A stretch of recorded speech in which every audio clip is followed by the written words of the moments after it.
아, 새로 오셨다는 분이시구나. 안녕하세요. 처음 뵙네요. 저보다 그리 많지 않은 나이임에도 저보다 훨씬 젊어 보이는 외모에 매력적인 미소로 제게 인사를 해주시는 사모님께 전 꾸벅 인사를 드렸습니다. 여기 청담동 고급 빌라 소재의 사모님 댁에서 일하기 시작한 건 채 3개월도 되지 않았거든요. 그럼에도 그간 제가 사모님을 뵐 수 없었던 건 지난 6개월간 유학 간 자녀분의 방학을 맞아 미국에 거주하다 돌아오셨기 때문이었어요. 그리고 바로 오늘이 긴 여행을 끝나고 한국으로 돌아오신 날이셨고요. 그러니 전 사모님의 얼굴을 처음 본 날이기도 했습니다. 안 그래도 아침부터 찬바람을 뚫고 정신없이 집을 나섰었죠. 사모님께서 새벽 5시에 인천공항에 도착하시기에 늦어도 저뿐 아니라 함께 일하시는 2명의 아주머니 역시 늦어도 5시까지는 사모님 댁에 미리 도착해 있자 서로 언약을 해둔 터였거든요. 사모님이 도착하는 대로 간단한 아침 식사를 대접해 드릴 겸 또 사모님께서 미국에서 주문하셨던 여러 가구의 배치 상태 등을 마지막으로 점검하기 위해서였죠. 전 사실 아침부터 엄청나게 떨렸습니다. 워낙 털털하신 성품의 회장님께는 그래도 나름대로 인정을 받은 터였지만 사실 집안의 진짜 회장님은 사모님 아니겠어요?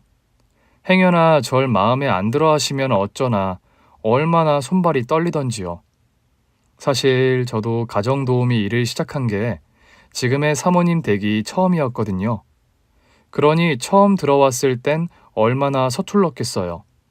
나름 손도 빠르고 음식부터 청소까지 꽤나 유능하다고 생각은 하고 있었지만 그게 남의 집을 한다는 건 정말 다른 이야기더라고요.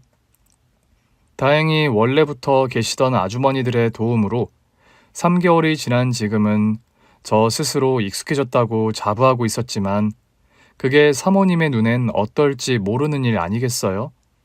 그래서 출근해서부터 사모님이 도착할 때까지 정말 세심하게 집안을 살폈습니다. 혹시나 떨어진 게 있는지, 먼지 하나라도 묻어 있는 건 없을지 살피고 또 살폈죠.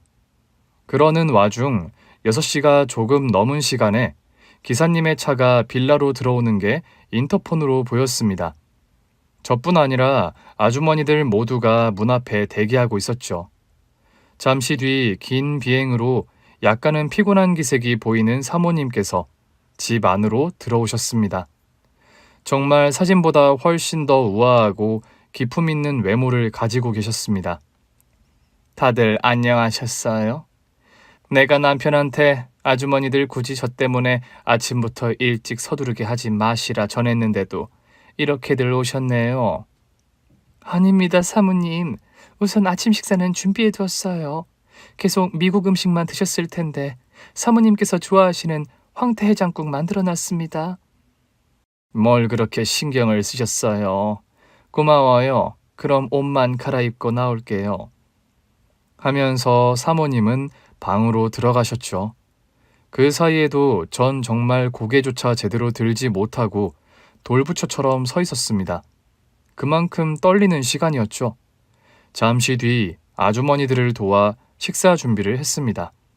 그러는 와중 가벼운 복장으로 갈아입으신 사모님께서 테이블에 앉으셨죠. 혹시 마음에 들진 모르겠지만 약수 하나마 미국에서 몇 가지 물건들을 사왔어요. 나중에 퇴근하실 때 하나씩 가져가세요. 그 사이 전 보글보글 끓던 뚝배기를 받쳐 조심스레 테이블 위로 내려놓았습니다. 그때야 전 처음으로 사모님과 눈을 마주쳤죠. 아, 새로 오셨다는 분이시구나. 안녕하세요. 처음 뵙네요. 네, 안녕하세요, 사모님. 저도 아주머니 한 분이 새로 오셨다고 듣기는 했는데 뭘 좋아하실지 몰라서 코치에서 가방 하나를 샀는데 마음에 드실지 모르겠네요. 아닙니다. 저까지 굳이 생각해주지 않으셔도 되는데 정말 감사합니다, 사모님. 하며 해장국에 넣을 간단한 양념장 및 후추 등을 내려놓았어요. 그런데도 사모님의 시선이 계속해서 제게 머물러 있더라고요. 전 왠지 모르게 너무 떨리더라고요. 왜 이렇게 쳐다보시나 싶었죠. 그런데 아주머니, 잠시만요. 네? 전 침을 꿀꺽 삼키고는 사모님을 다시 쳐다보았습니다. 혹시 제가 무슨 실수라도 했나 걱정부터 앞섰죠. 그런데 사모님께서 다음 말을 잊지 않으시고 계속해서 제 얼굴을 이리저리 쳐다보시더라고요. 희한한 일이네. 무슨 일 때문에 그러시는지. 아니, 어떻게 이렇게 닮을 수가 있지? 신기한 일이네.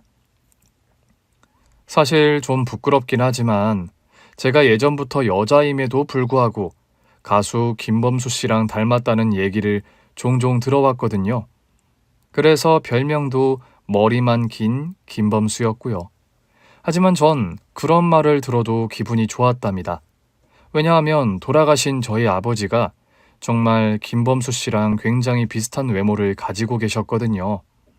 그래서 그런 말을 들을 때마다 아빠를 닮았다는 얘기로 들려 오히려 기분도 좋았고요. 그래서 부끄럽게 웃으며 사모님께 말했습니다. 예, 저도 젊었을 때부터 하도 많이 들은 얘기라. 진짜 닮았네. 어쩜 이럴 수 있지? 잠깐 있어봐요. 하면서 유난스럽게 절 쳐다보더라고요.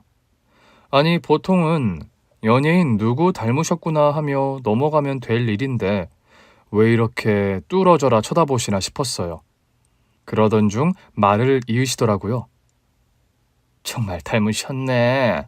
아니, 내 친구 중에 김 원장이라고 있거든요. 미국에서부터 오랫동안 관계를 유지하고 있는 정말 친한 친구인데, 아니, 아주머니가 제 친구랑 너무 닮으셨네요. 제가 말인가요? 아니, 이건 뭐랄까, 생긴 게 정말 닮았다는 뜻이 아니라 풍기는 느낌과 이미지 전체가 너무 닮으셨어요. 그러다 순간 뭐가 떠오르셨는지 어머 하시며 사모님의 두 눈이 휘둥그레지시더라고요. 그리고는 서둘러 자신의 핸드폰을 열더라고요. 기억이 났어. 어머, 설마 이게 말이나 돼?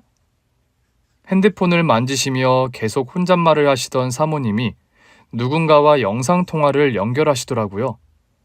몇 번의 신호가 울리더니 잠시 뒤 상대의 목소리가 핸드폰에서 들려오더라고요. 드디어 한국에 오셨다고 보고라도 하시려고 이렇게 일찍 전화하신 거야? 그리고 웬 영상통화? 그렇게 내가 보고 싶었어? 지금 급하니까 이분이랑 통화 한번 해봐 빨리. 하고는 사모님이 핸드폰을 제게 넘기시더라고요. 전 얼마나 놀랐겠어요. 갑자기 무슨 일인가 싶어 당황한 자세로 핸드폰을 넘겨받았죠. 그리고 영상통화로 시선을 돌렸습니다. 그러니까 한 여성분께서 뭔가 싶은 눈빛으로 절 쳐다보더라고요. 그 순간 제 얼굴을 본 여성분의 얼굴이 점차 경악으로 일그러지기 시작했습니다. 설마? 전 뭔가 싶어 여성분의 얼굴을 가만히 쳐다봤습니다. 사모님의 말과는 달리 정말 저보다 훨씬 예쁜 얼굴의 여성분이셨죠. 그런데 그 여성분께서 잠시 뒤 주르르 눈물을 흘리셨습니다. 전 아무런 영문도 모른 채 멍하니 액정만을 쳐다보고 있었죠. 그때 여성분께서 떨리는 목소리로 제게 말을 하셨습니다. 혹시 성함이 어떻게 되시는지 물어도 될까요? 제 이름 말인가요? 제 이름은 차은빛입니다. 은빛. 그 말을 듣자마자 상대방은 정말 꺼이꺼이 소리내 울기 시작했어요. 그런데 이상한 일이었죠. 그 여성분의 울음소리를 듣는데 순간 머리를 스치는 기억이 하나 있었습니다. 이 울음소리를 들었던 그날 그때로 말이죠. 그 이야기를 전해드리고자 이렇게 사연을 보냅니다. 자, 금빛이랑 은빛이 빨리 나와서 엄마한테 인사드리자. 작은 거실 한쪽으로 놓인 제사상 앞에 아빠가 오랜만에 꺼내 입으신 정장을 매만지고 계셨습니다. 당시 10살이던 저와 12살의 언니는 전날 아빠가 중고장터에서 사주신 원피스를 입고 서둘러 거실로 뛰어나왔어요. 그날은 엄마가 암으로 돌아가신 지 2년이 지난 날이었거든요. 아직도 거실 벽엔 엄마 아빠와 저희 자매가 함께 찍은 가족 사진이 버젓이 걸려 있음에도 엄마가 부재한다는 사실이 믿기지 않던 때였죠. 우리 엄마는 참 예뻤습니다. 말기 암으로 점차 기력이 소진해 가던 와중에도 아빠는 엄마를 보며 항상 그랬죠. 어쩜 이렇게 예쁠까? 이렇게 예쁜데 왜 하필 이렇게 못난 나랑 결혼을 했대? 그거야, 당신이 매일같이 학교 앞에 찾아와 구애를 해댔으니 다른 남자를 만날 기회라도 있었겠어? 하긴 그렇긴 하네. 고등학교 시절 엄마가 다니던 여고 앞에서 매일같이 엄마를 기다린 끝에 아빠는 결국 엄마라는 미인을 얻을 수 있었다고 해요. 물론 그런 노력뿐 아니라 나름 지역에선 한 주먹 했다는 아빠의 파워가 나름의 한 몫을 했을 테지만요. 그리고 20대 초반에 일찍 결혼을 하신 두 분은 언니와 저, 두 자매를 낳게 되셨죠. 그런데 세상이 어찌나 불공평한지 언니는 그렇게 예쁜 엄마를 닮았는데 왜 하필 전 아빠를 닮았는지 어린 나이 땐 그게 얼마나 속이 상했는지요. 언니는 어딜 가나 예쁘단 소리를 듣는데 전 어딜 가나 아빠를 쏙 빼닮았다는 소리를 들었죠. 심지어 언니는 성격도 너무너무 착했어요. 그러니 학교에서도 엄청난 인기를 끌었죠. 전 그게 너무 부럽기도 했지만 또 한편으로 생각하면 그런 언니가 있었기에 든든하기도 했죠. 누구보다 절 가장 아끼고 예뻐해 주던 언니였으니까요. 그런데 뭐가 그리 급했는지 엄마는 아직 제가 채 10살도 되기 전에 말기암으로 세상을 떠나고 말았어요. 아빠가 얼마나 서럽게 울던지 그때만 생각하면 지금도 눈물이 납니다. 그만큼 아빠는 엄마를 너무너무 좋아하고 사랑했었죠.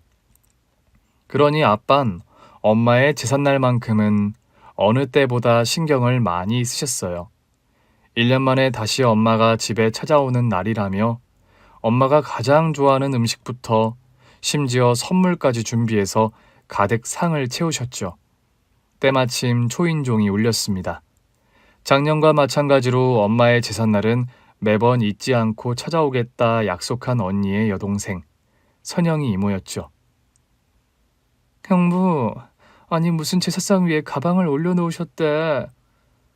내가 네 언니 살아생전에 명품이란 거 하나 제대로 사준 적이 없었잖냐. 그게 얼마나 마음에 걸리던지. 그래서 이번 제삿날만큼은 명품 가방 하나 선물해서 보내려고. 형부도 참 저런 거 적어도 300은 할 텐데 너무 무리하신 거 아니에요? 무리 좀 하면 어때? 1년에 딱 한 번 오는 날인데. 난 1년 만에 온 언니가 형부한테 화낼까봐 걱정돼서 그러지. 안 그래도 언니가 이런데 돈 쓰는 거 엄청나게 싫어했잖아. 나도 그런 거로 생각했지. 그런데 어디서 봤는데 여자들은 말은 그렇게 해도 가방이랑 꽃은 다 좋아한댄다. 그 말 듣고 아차 싶더라니까. 그래서 낼름 하나 사왔다.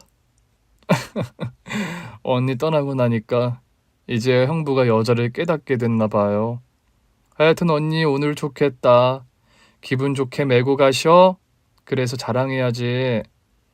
그렇게 한박 웃음을 짓는 아빠와 이모, 그리고 저희 자매는 엄마를 향해 인사를 올렸습니다. 그때 좀 후회를 했죠. 우리도 엄마가 좋아하는 뭐라도 올릴 걸 하고 말이죠. 금빛이는 점점 예뻐진다. 나중에 남자들이 귀찮게 하면 어쩌냐. 네 아빠처럼 꼭 미인들 귀찮게 하는 남자들 꼭 나온다. 명심해. 에헤이, 내가 뭘 그렇게 그랬다고. 말은 바로 하세요. 나도 그때 교문 앞에서 형부를 몇 번 봤는데. 그리고 은빛이도 보자. 내가 그랬지? 나중에 크면 은빛이가 더 예뻐질 거라고. 이모, 인제 와서 제 기분 좋아지라고 그런 말 해주는 거죠? 어머? 너 내가 농담하는 거 같아? 아니야, 잘 봐봐. 옛날엔 니들 엄마가 진짜 예뻤거든. 그런데 지금 봐봐. 이모가 훨씬 더 낫지? 내가 옛날엔 예쁜 엄마 밑에서 얼마나 질투를 많이 했는데. 근데 커보니까 숨어있던 미모가 드러나더라니까. 내가 알기로 저제 대학 들어가서 눈이랑 코 성형한 걸로 아는데. 아, 진짜 형부는 애들 앞에서. 하며 저흰 깔깔대며 웃었죠. 하지만 그렇게 모여 웃던 것도 그날이 마지막이었어요. 사람의 운명에 이유를 달 수는 없지만 아빠는 석 달 후 불의의 교통사고로 세상을 떠나고 말았습니다. 엄마한테 가방을 선물했다고 그렇게 좋아하던 아빠였는데 어떻게 이렇게 어린 저희를 두고 세상을 떠나셨는지 그 이유를 알 수 없었죠. 형부, 그 가방이 뭐라고 그걸 언니한테 그렇게 직접 전해주고 싶으셨수? 아니 이렇게 허망하게 떠나버리면 어떡하냐고. 금빛이랑 은빛이는 어쩌고. 무정한 사람들 같으니. 마침 회사에서 출장이 잡힌 아빠는 직원분들이랑 함께 봉고차를 렌트해 지방으로 내려가던 길이셨죠.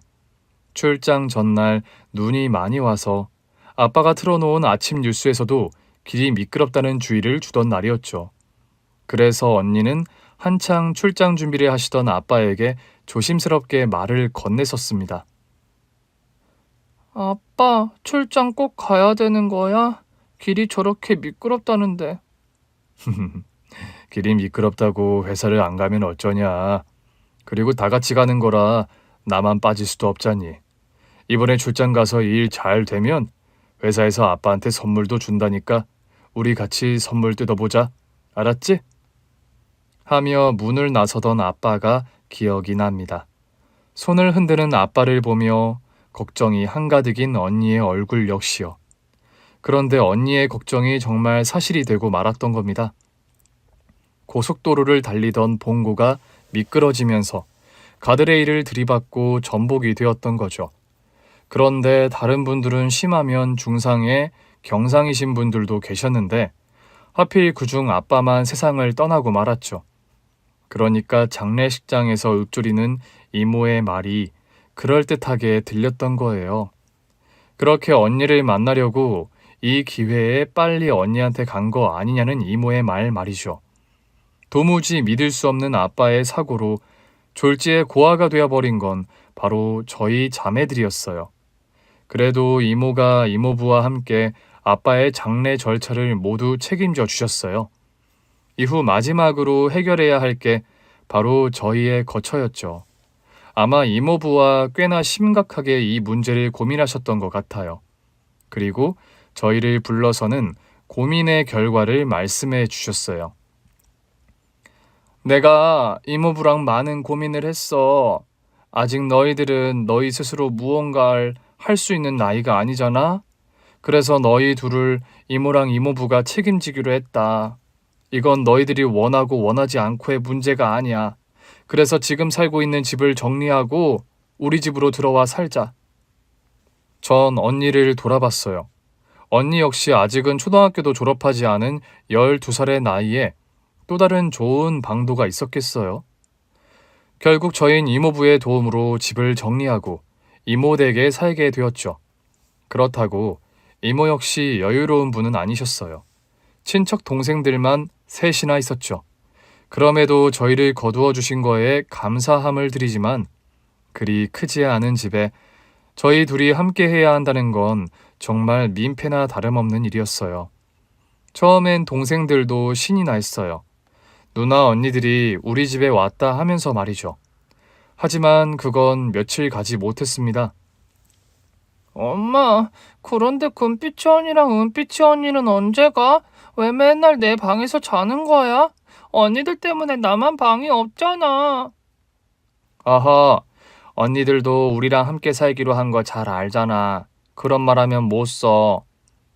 그래도 내 방이잖아, 내 방. 왜 내 방만 없는 건데 왜? 그뿐이 아니었습니다.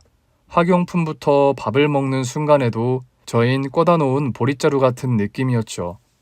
특히 동생들의 압박은 더욱 심해졌습니다. 왜 우리 가족도 아닌데 학용품을 우리보다 좋은 걸 사주냐부터 해서 맛있는 게 있으면 손대지 말라며 강하게 어필하는 경우도 허다했어요. 그러다 보니 저와 언니는 하루하루가 정말 살 얼음판을 걷는 기분이었습니다. 물론 언니 덕에 그들의 입장을 충분히 이해하고 있었죠. 그렇기에 더욱 눈치 보이고 신경 쓰일 수밖에 없었습니다. 자기들이 사는 공간에 우리가 들어온 거야. 그럼 얼마나 불편하고 힘들겠어. 그러니 우리가 더 조심하고 하나하나 신경을 써야 해. 그게 많이 힘들겠지만 어쩔 수 없어. 우리가 클 때까지 말이야. 초등학생임에도 언니는 정말 매사에 어른 같았어요. 전 그런 언니를 누구보다 의지했고요. 그렇게 이모 댁에서의 생활이 얼추 2년에 흘러가던 때였어요. 마침 새벽에 잠을 깨 잠시 거실로 나왔는데 주방에서 대화를 나누던 이모와 이모부가 슬쩍 보이더라고요. 전 조용히 화장실로 가렸는데 그들이 대화 소리가 제 귀에도 들려왔죠. 물론 예상은 했지만 이렇게 여러 가지로 신경 써야 할 일이 많을지는 몰랐어. 당신도 그렇고 말이야. 솔직히 당신 애들 들어오고 나서부터 집에서 편히 러닝 하나 못 입고 있잖아. 씻고 나서도 속옷바람으로 편히 나올 수도 없고. 그런 것뿐 아니라 생활비 식비도 그렇고 이제 금빛이는 중학생이라 들어갈 돈도 많을 텐데 어떻게 해야 할지 걱정이야. 보니까 곧잘 공부도 잘하던데 말이야. 그러니까 여보, 수경이 언니가 했던 말을 우리도 고민할 필요가 있어. 아니 며칠 전에도 전화가 왔더라고. 당신한테? 그럼 처형 장례식 때 했던 말이 그냥 했던 말이 아니구나. 그렇다니까. 또 수경이 언니가 우리 언니랑 얼마나 친한 관계였어. 언니 장례식장에 와서도 애들은 어떡하냐며 울먹이던 걸 생각하면 언니 말이 그냥 허투루 한 말은 아닌 게 확실해. 그런데 금빛이는 금빛이지만 은빛이한테는 어떻게 말할 거야? 모르겠다. 일단은 수경이 언니한테 애들이랑 얘기는 해보겠다고 했어. 그래서 금빛이가 승낙하면 언제든 한국으로 바로 오겠대. 사실 우리 입장에선 승낙하고 말고의 문제가 아니야. 하나라도 나가면 걔도 걔 입장에서 좋은 거 아니겠어? 우리 집에서 눈치 보고 사는 것도 나름 힘들었을 텐데. 두 눈을 비비면서도 전 그 얘기가 사실 무슨 내용인지 잘 이해를 못하겠더라고요. 하지만 하나는 확실했죠. 언니와 내가 떨어질 수도 있겠다는 사실 말이죠. 전 가려던 화장실도 못 가고 조용히 방으로 들어와 이불에 얼굴을 파묻고 엉엉 울었습니다. 언니랑 떨어진다는 건 정말 상상도 해보지 못했던 일이었으니까요. 하지만 그 상상은 현실이 되고 말았죠. 이 말을 어떻게 시작해야 할지 잘 모르겠는데, 은빛아, 지금 언니가 아직 학교에서 안 돌아왔으니까 너한테 먼저 말을 할게. 너가 잘 모르는 말일지도 모르겠는데, 너희 엄마 친구 중에 수경이 이모라고 있어. 네. 그 수경이 이모가 지금 미국에 살고 있거든? 그런데 수경이 이모가 금빛이 언니를 자기가 키우겠다고 연락이 왔어.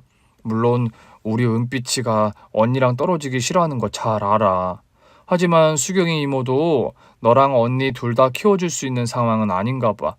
그래서 일단은 금빛이 언니부터 가 있고 나중에 은빛이도 수경이 이모가 꼭 데리러 올 거래. 그러니까 언니랑 잠깐 떨어져 있을 수 있을까? 전 아무런 말도 못하고 눈물만 뚝뚝 흘렸습니다. 제가 거기에 무슨 말을 하겠어요. 제가 싫다고 해봤자 누구도 좋을 게 하나도 없을 텐데요. 하지만 오히려 강하게 반대한 건 저보다 금빛이 언니였습니다. 동생이랑 떨어질 수 없어요. 물론 이모 댁에 저희 둘이 있는 게 얼마나 불편하시겠어요. 그리고 수경이 이모 역시 우리 둘을 모두 케어해 줄 수 없는 상황인 것도 잘 알고요. 하지만 저흰 떨어질 수가 없어요. 전 동생 없이는 못 살아요. 그래, 당연히 네 마음은 이해해. 하지만 지금의 여러 가지 상황도 중요해. 더욱이 너한테는 굉장히 좋은 기회가 될 수 있어. 또 상황에 따라 은빛이도 함께 미국으로 건너갈 수도 있고, 그러니까 나중을 위해 잠시만 떨어져 있자. 그렇게 생각을 해줬으면 좋겠구나. 언니는 이모의 말에 펑펑 눈물을 흘렸습니다. 언니도 아마 잘 알고 있었을 거예요.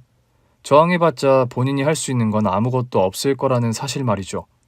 그렇게 그날 밤 저와 언니는 방에 들어와 서로를 끌어안고 하염없이 눈물을 흘렸습니다.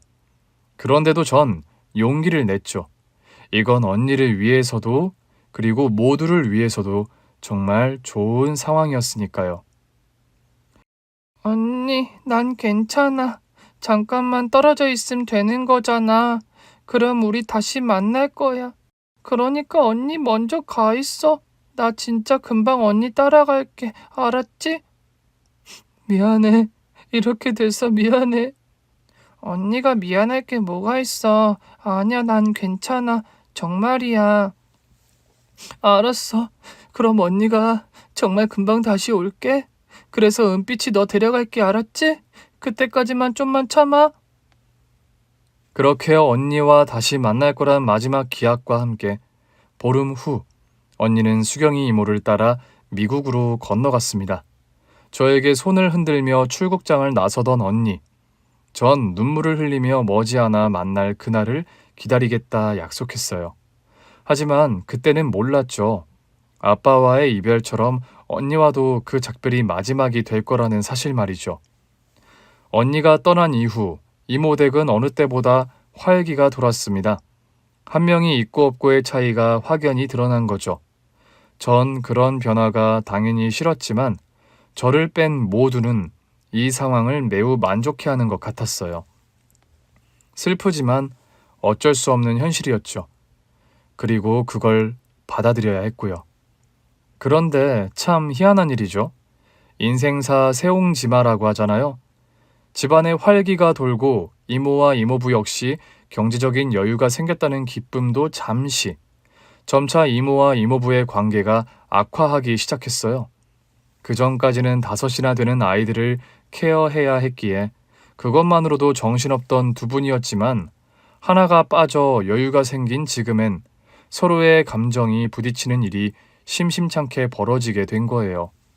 특히 문제가 된 건 이모부의 친구 관계였습니다. 워낙에 성격 좋고 재밌는 이모부는 주위에 어울리는 분들도 굉장히 많으셨어요. 그러다 보니 잦은 술자리와 골프 모임 등이 여러 차례 반복되었죠. 이전에 금빛이 언니가 있을 때만 해도 최대한 약속을 자제했던 이모부는 금빛이 언니가 나가자마자 정말 물 만난 고기처럼 사람들과의 약속을 이어가기 시작했습니다. 매일이 허다하고 늦게 들어오는 것도 모자라서 주말엔 또 골프? 당신 제정신이야? 금빛이가 나갔다 해도 애들만 넷이야 넷! 이제 다 큰 애들이잖아. 막내까지 초등학교 들어갔으면 이제 알아서들 잘하는데 뭐가 문제야? 그렇다고 애들 어릴 때 내가 안 했어? 나도 했잖아. 애들이 컸으면 끝이냐고. 애들 숙제는 당신이 하나라도 애들 봐준 적 있어? 그리고 솔직히 말해서 나만 나가? 당신도 친구들 모임 있고 하면 나가라고 하잖아. 어쩌다 겨우 친구 한번 만나는 거 가지고 트집 잡는 거야? 당신은 일주일 내내잖아. 어쨌든 이번에 골프 약속은 취소할 수 없어.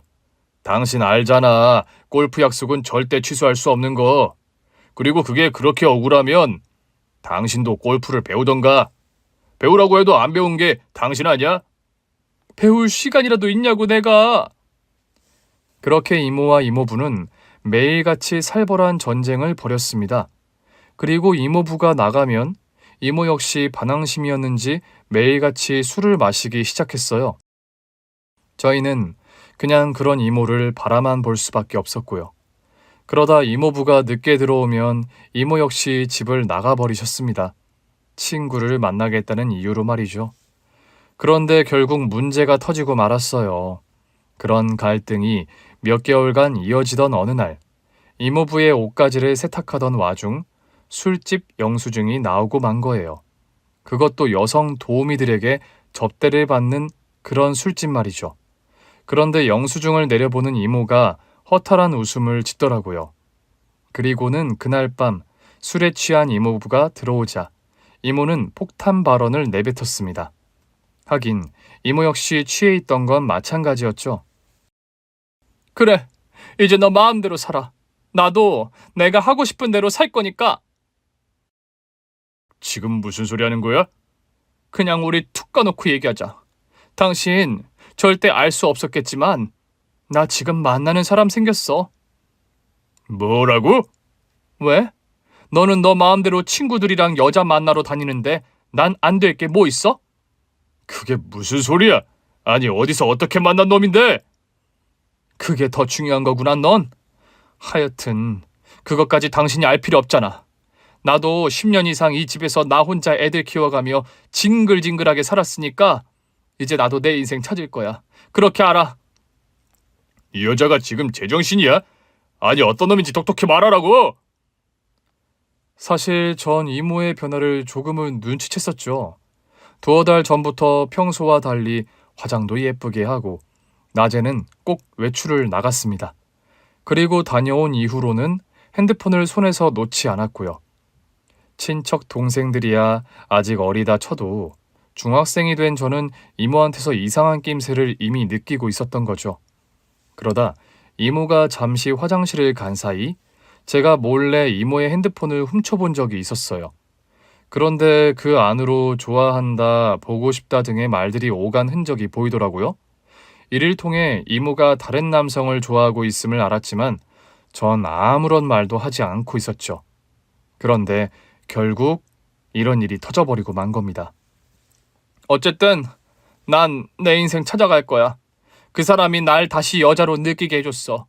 당신한테 단 한 번도 받지 못한 감정을 느끼게 해줬다고. 그래서 그 남자 따라 도망이라도 치겠다는 거야? 도망을 왜? 난 당신한테 있는 그대로 이실직고 했는데? 그냥 제 발로 나가겠다는 거야. 그리고 이모는 정말 집을 나가버리고 말았습니다. 지금 생각해보면 이모의 정신 상태도 그리 온전치는 않았던 것 같아요. 매일 같은 술과 극심한 우울증이 이모를 병들게 만들었던 거죠. 이후로 둘은 지루한 법정 공방을 이어나갔습니다. 그러는 와중 저뿐 아니라 아이들은 방치되다시피 살게 되었죠.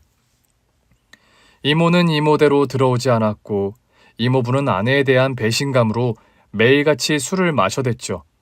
그러는 와중 중학생이 된 첫째 여동생은 문제 아들과 어울리며 일탈을 일삼았습니다. 그런데도 어느 누구 하나 그 아이를 컨트롤할 수 있는 어른이 없었죠. 당시 저도 갓 고등학교를 올라갔지만 모든 생활을 저 혼자 버티며 살아야 했습니다. 원래 성격도 소극적이긴 했지만 당시의 환경 때문인지 더욱 말없는 외톨이로 고등학교 생활을 이어나가고 있었죠. 그러다 보증이 잘못된 이모부는 결국 본인의 집, 그러니까 저희가 함께 사는 집마저 처분을 해야 할 상황에 놓이게 되었어요. 이모부로서는 떠난 아내뿐 아니라 집까지 잃게 된 최악의 상황을 맞이하게 되었던 거죠. 하지만 문제는 저희였습니다. 이모부야 어른이라 해도 저희는 갈 곳이 없었죠. 그런 상황에 첫째 동생은 가출까지 해버린 거예요. 그때 이모에게서 연락이 왔습니다. 그리고 전 근처 카페에서 집을 나간 이모를 오랜만에 만나게 되었죠. 이모는 전과 달리 생기가 넘치는 얼굴이었습니다. 이모부를 떠나선지 아이들에게서 손을 뗀 덕인지는 알 수 없었지만 이모는 완전히 달라진 모습이었죠. 그런 이모가 전과 다른 눈빛으로 절 차갑게 바라보며 말을 했습니다. 지금은 상황이 완전히 달라졌어. 너도 잘 알지? 그럼 어쩔 수 없잖아. 바뀐 상황에 우리가 적응할 수밖에. 전 이모의 말에 가만히 고개를 끄덕거렸습니다. 어쨌든 네 이모부가 바보 같은 짓을 해서 너희들도 갈 곳이 없게 된 거 잘 알아.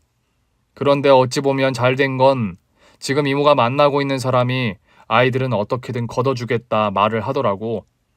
우선 첫째는 내 손을 떠났어. 그건 어쩔 수가 없더라고. 내가 한두 번 만나봤지만 애가 눈빛부터 달라져 버렸으니까. 그 애는 그냥 애 아빠가 알아서 케어하라 했고 나머지는 우리가 데려갈까 하는데 문제는 은빛이 바로 너야. 여러 방법을 생각해봤는데 둘도 어려운데 셋까지는 무리가 있다고 결정했어. 일단 여기까지는 이해하겠지? 네, 이모. 하지만 그렇다고 널 버린다는 건 아니야. 어쨌든 우리 언니 딸인데 다만 이제 너도 고등학생이잖아. 그만큼 키운 것도 내 입장에서 할 일은 다 했다고 생각해. 그래서 은빛이 너는 너 혼자 살 수 있는 공간을 어떻게든 마련해 줄게. 가끔 동생들하고 얼굴도 보고 하면 되니까. 조금 썰렁하다 해도 혼자 지낼 수 있겠니? 네, 알겠습니다. 그런데 혹시 미국의 언니한테는 따로 소식이 온 건 없었나요? 글쎄, 수경이 언니랑도 연락 안 된 지 하도 오래돼서 확실히 지금 상황이 어떤지는 내가 정확히 알 수가 없어. 금빛이랑은 편지 따로 안 나누니? 편지 끊긴 지가 오래돼서요. 한 1년쯤 전부터 연락이 끊겨서. 그래? 하지만 나도 정확히는 몰라. 여하튼 내가 할 말은 이게 다야.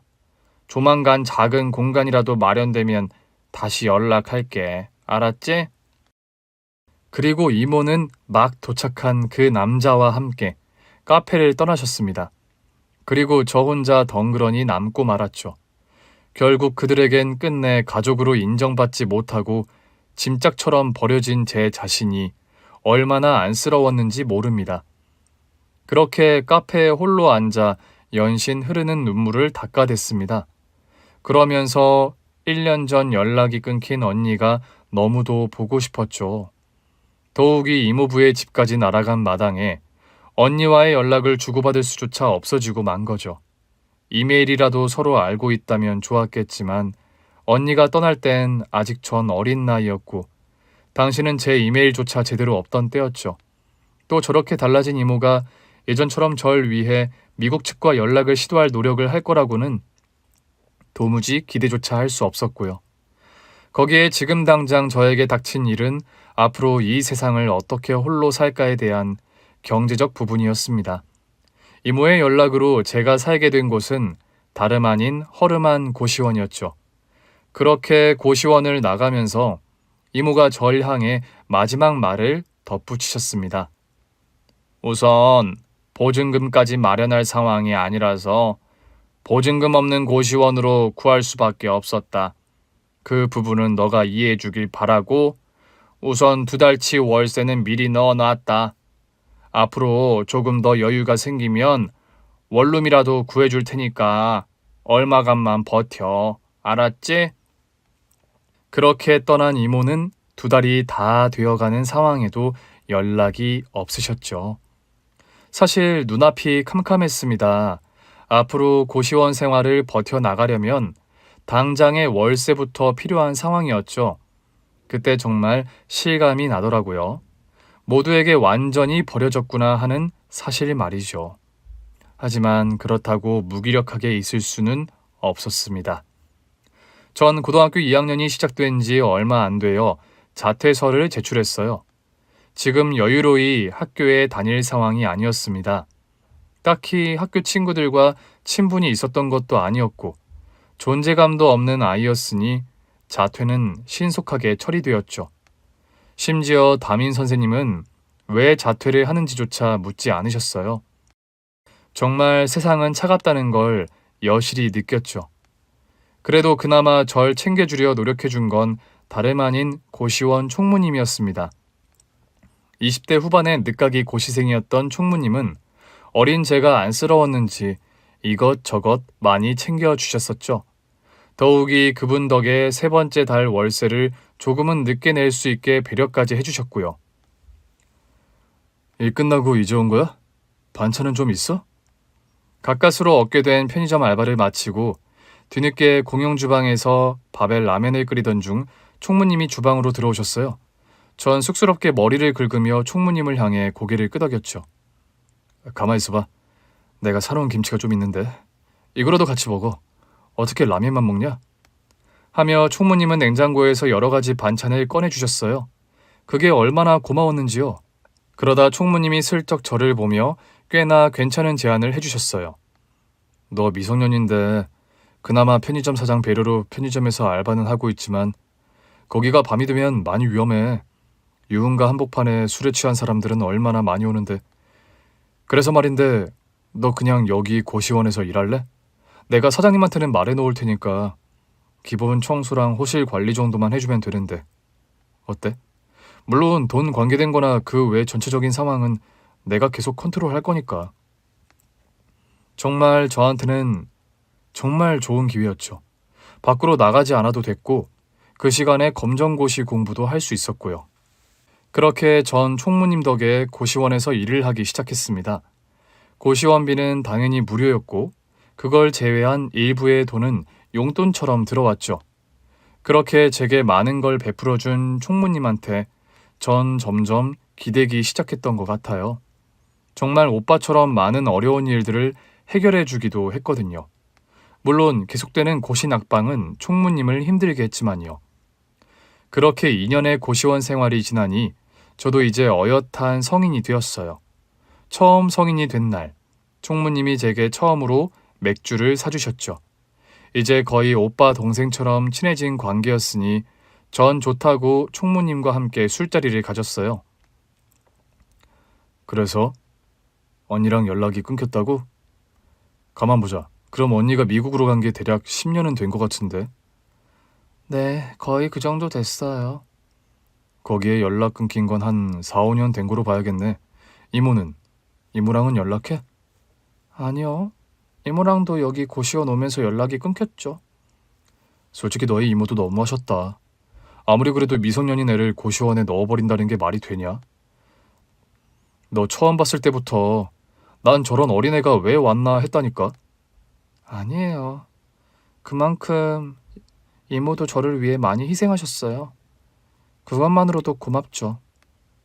여하튼 지금 중요한 건 연락이 끊긴 언니 소식인데 서로 연락을 해줄 사람도 없고 이메일조차 알 수 없으니. 괜찮아요. 언젠가 언니랑 다시 만날 수 있을 거라 생각해요. 지금은 조금 떨어져 있더라도 말이죠. 전 씁쓸한 미소를 지어 보였습니다. 이후 전 검정고시에 합격했고 작은 회사의 경리로 취직을 하게 되었습니다. 그러면서 집도 원룸으로 이사했고 조금씩 저의 삶도 나아지기 시작했어요. 하지만 그럼에도 언니와는 서로 연락을 나눌 방법이 없었어요. 때마침 몇 년 만에 이모가 제게 연락이 왔습니다. 고시원을 통해 제 번호를 어찌 알고 전화를 하셨더라고요. 처음 수화기를 통해 들려온 이모의 목소리는 슬픔으로 가득했습니다. 이제야 너한테 연락해서 미안해. 내가 여러 가지 일들이 있었어. 아니에요, 이모. 전 잘 지내고 있어요. 다행이구나. 난 사실 그리 상황이 좋지 않아. 만나던 그 사람과도 이미 끝이 났고 어떻게든 애들하고 살고는 있는데 만만치가 않아. 이모는 그 남자와 불같은 사랑을 나누고는 정말 순식간에 그 관계는 끝나고 말았답니다. 알고 보니 그 남자는 유부남이었고 이에 남자의 아내 측으로부터 고소까지 당하면서 정말 힘겨운 시간을 보낸 것 같더라고요. 그렇게 이모의 지난 이야기를 듣던 와중 이모가 미국과 관련된 소식을 제게 전해주셨습니다. 최근에 알게 된 건데 금빛이 데려갔던 수경이 이모 있잖아, 미국에. 네, 연락이 닿으신 거예요? 아니, 연락이 닿은 건 아니고 수경이 이모를 잘 아는 사람과 우연히 연락을 하게 됐는데 수경이 이모 세상을 떠난 지 꽤 오래됐다고 하더라. 뭐라고요? 그럼 저희 언니는요? 그러다 보니 그쪽도 가족 모두가 뿔뿔이 흩어지고 말았나 봐. 그러니 금빛이 소식까진 그분도 잘 모르겠다고 하더라고. 어쩜 그리 똑같을까요? 언니 역시 그것도 타국에서 저와 같은 시련을 겪고 있는 것 같았습니다. 비록 연락할 방법은 없지만 언니 역시 얼마나 힘들게 살아가고 있을까 눈물부터 흐르더라고요. 차라리 언니가 한국으로 넘어와 날 찾았으면 좋겠다 싶었지만 일찍 미국으로 떠난 언니에게 한국이 편할 리가 없겠죠. 그렇게 시간은 흘러갔습니다. 그렇게 제가 20대 중반이 되었을 즈음 오랜만에 고시원 총무님을 다시 만나게 되었어요. 정말 얼마나 반가웠는지 모릅니다. 제 인생에서 유일하게 기댈 수 있는 존재였으니까요. 그래서 언니랑은 아직 연락은 안 되었고? 네. 하지만 연락은 둘째치고 언니 역시 저랑 같은 삶을 살고 있겠구나 하는 생각이 더 가슴 아프더라고요. 어떻게 방법이 없을까? 분명 방법이 있을 텐데. 고마워요. 이렇게 걱정해줘서. 당연하지. 내가 아끼는 사람인데 같이 걱정해주는 건 당연한 일이지 뭐. 하면서도 총무님의 얼굴이 빨갛게 달아올랐어요. 그리고 그날 이후 전 총무님과 연인으로 발전하게 되었습니다. 그날 술자리가 끝날 즈음 제게 했던 고백을 저 역시 받아들이게 된 거죠. 고시에서 계속 떨어진 총무님은 결국 미리 따놓았던 공인중개사 자격증으로 부동산에서 일을 하고 있었습니다. 그 덕에 괜찮은 입지에 투룸을 구한 저와 총무님은 연인이 된 이후로 함께 한 집에서 살기 시작했어요. 비록 결혼식은 올리지 않았지만 거의 부부처럼 모든 생활을 같이 하기 시작한 거죠. 혼인신고도 했고 둘이 함께 돈을 벌다 보니 생활도 꽤나 여유가 생겼고요. 그러던 중 남편이 신이 난 표정으로 집에 들어오더라고요. 내가 오늘 손님 한 분의 집을 안내했거든? 그런데 그분이 글쎄 날 보더니 뭐라고 했는지 알아? 조만간 외국에 나가 살 팔자라는 거야. 알고 보니 그분이 무당이더라고. 점집을 찾고 있던 중인 거야. 진짜 재밌네요. 그래서요? 당신 앞으로 일은 잘 될 거래요? 그렇게 자세하게 날 봐주신 건 아닌데 그냥 흘러가는 말로 그러신 거지 뭐.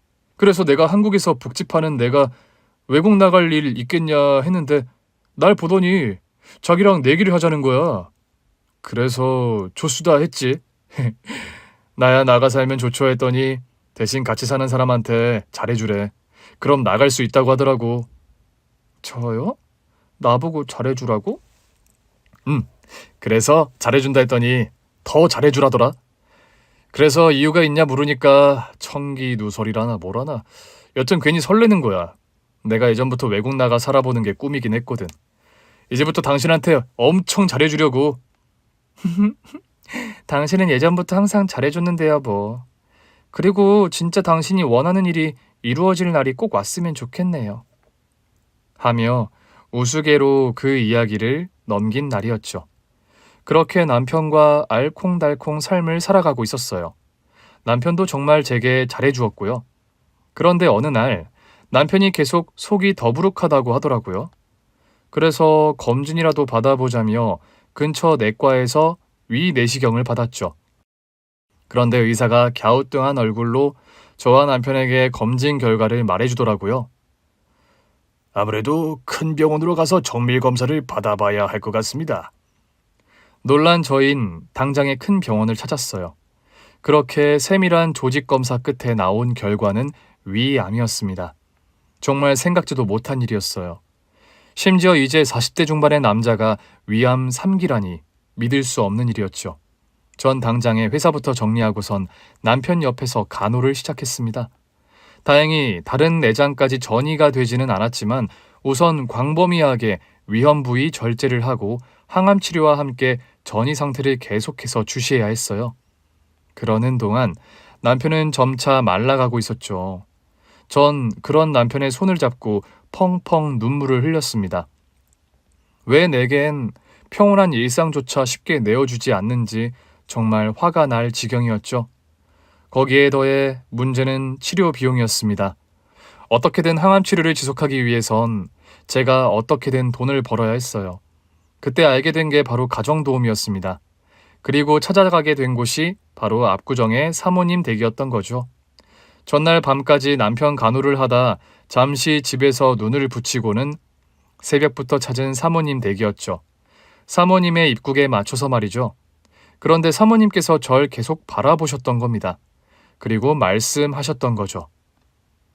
아니, 내 친구 중에 김 원장이라고 있거든요. 미국에서부터 오랫동안 관계를 유지하고 있는 정말 친한 친구인데, 아니, 아주머니가 제 친구랑 너무 닮으셨네요.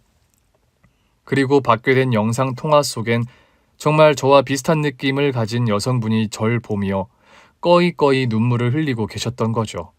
전 천천히 그분께 입을 열었습니다. 혹시 선생님 성함이 금빛 되시나요?